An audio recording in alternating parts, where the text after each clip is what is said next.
India میں ایک بزرگ ہیں گنگو میں، شاہ عبد القدوس گنگوہی رحمۃ اللہ علیہ۔ گنگو میں ان کا بڑا مزار ہے، لوگ بہت کثرت سے وہاں آتے جاتے ہیں۔ ان کی جب وفات ہوئی تو ان کے ایک پوتے تھے جو بہت ہونہار بچہ تھا اور قابل بچہ تھا۔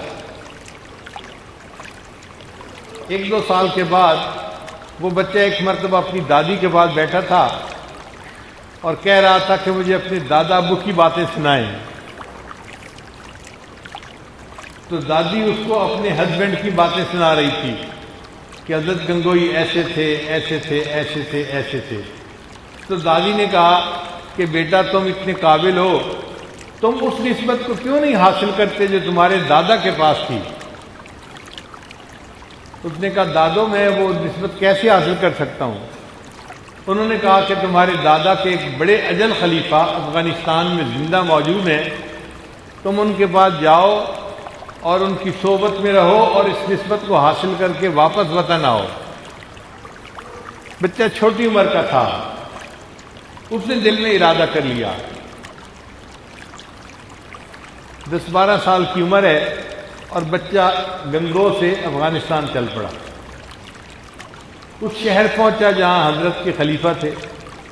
ان کو جب پتہ چلا کہ میرے شیخ کا پوتا میرے ملنے کے لیے آ رہا ہے تو وہ شہر سے باہر استقبال کے لیے آئے، ان کو گھر لے گئے اور 3 دن ان کی خوب خاطر مدارت کی، کھانے کھلائے، خدمت کی، آرام پہنچایا۔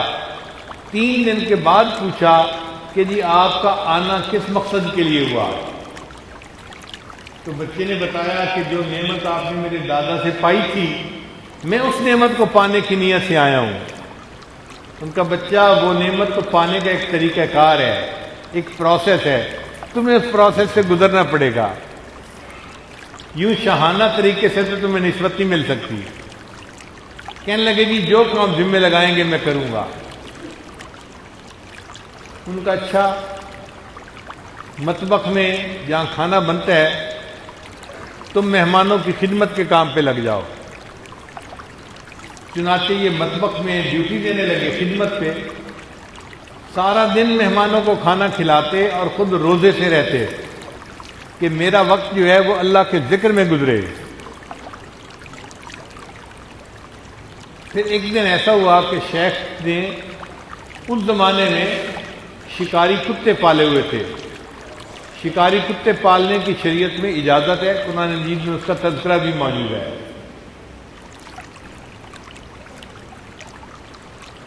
اور ان کے رکھوالی کرنے کے لیے بندے کی ضرورت تھی، تو شیخ نے اس نوجوان کو بلایا اور کہا کہ دیکھو ان کتوں کی رکھوالی آپ کے ذمہ ہے، ان کو کھانا کھلائیں، ان کا خیال رکھیں، ان کو نہلائیں، خبر گیری کریں ان کی۔ اب یہ مطبخ میں بھی ڈیوٹی دیتے اور جو وقت فارغ وقت تو جو شکاری کتے رکھے ہوئے تھے ان کی بھی خدمت کرتے۔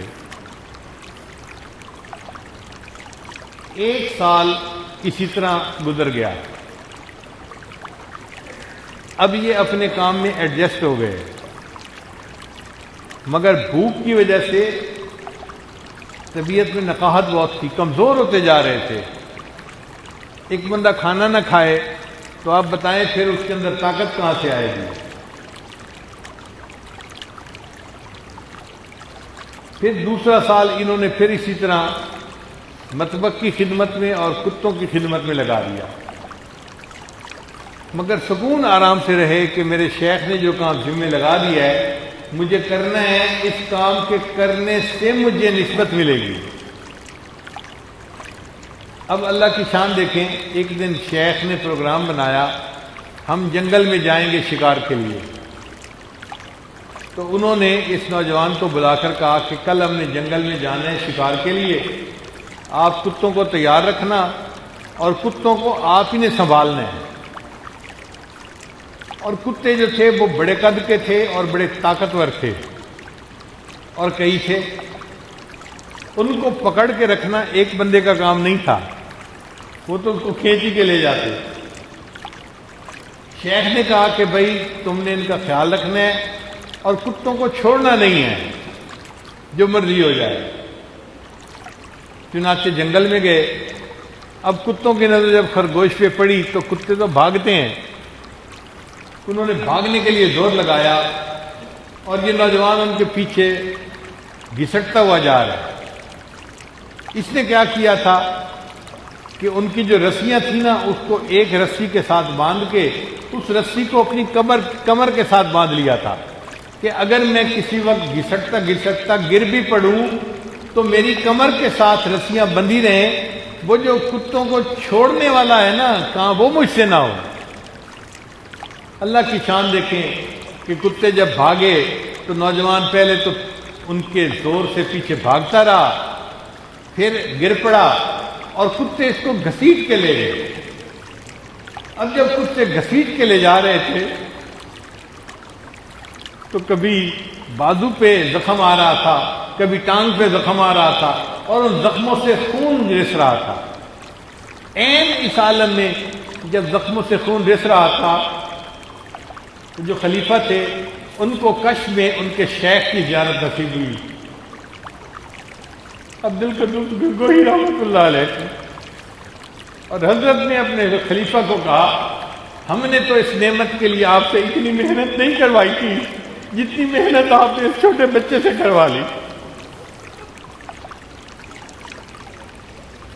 شیخ نے اسی وقت اس بچے کو بلایا, اپنے سینے سے لگایا اور نسبت کے نصیب ہونے کی بشارت سنا دی. خواجہ عبد القدوس گنگوہی رحمۃ اللہ کے یہ پوتے واپس آئے اور پھر اللہ نے ان کو خوب قبولیت عطا فرمائی. اس عاجز کو بھی ایک مرتبہ گنگو جانے کا موقع ملا تو شیخ عبد القدوس گنگوہی رحمۃ اللہ کے مزار پر ایک وقت میں 5-6 آدمی تھے,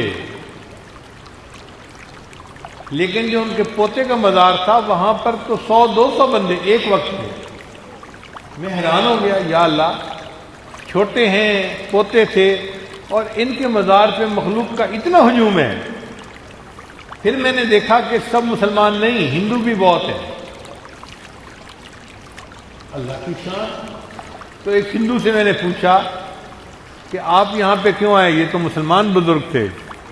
وہ مجھے کہنے لگا کہ جی ایک تو یہاں آ کے شانتی بہت ملتی ہے, شانتی کا مطلب سکون بہت ملتا ہے, اور دوسرا کہنے لگا کہ ہم یہاں آ کے جو دعا مانگتے ہیں وہ قبول ہوتی ہے, اس لیے ہمارا یہاں پر ہر وقت جو ہے وہ بھیڑ لگی رہتی ہے. تو اللہ نے ان کو ایسی قبولیت عطا فرمائی.